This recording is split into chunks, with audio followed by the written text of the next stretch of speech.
اور جب تم ایسے لوگوں کو دیکھو جو ہماری آیتوں کے بارے میں بےہودہ بکواس کر رہے ہوں تو ان سے الگ ہو جاؤ یہاں تک کہ وہ اور باتوں میں مصروف ہو جائیں، اور اگر یہ بات شیطان تمہیں بھلا دے تو یاد آنے پر ظالم لوگوں کے ساتھ نہ بیٹھے رہو،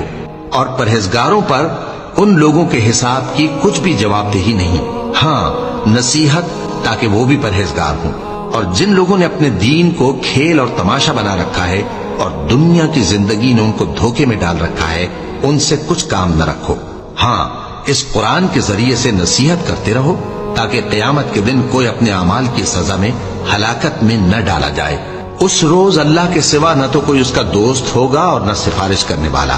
اور اگر وہ ہر چیز جو روئے زمین پر ہے بطور معاوضہ دینا چاہے تو وہ اس سے قبول نہ ہو۔ یہی لوگ ہیں کہ اپنے اعمال کے وبال میں ہلاکت میں ڈالے گئے، سو ان کے لیے پینے کو کھولتا ہوا پانی اور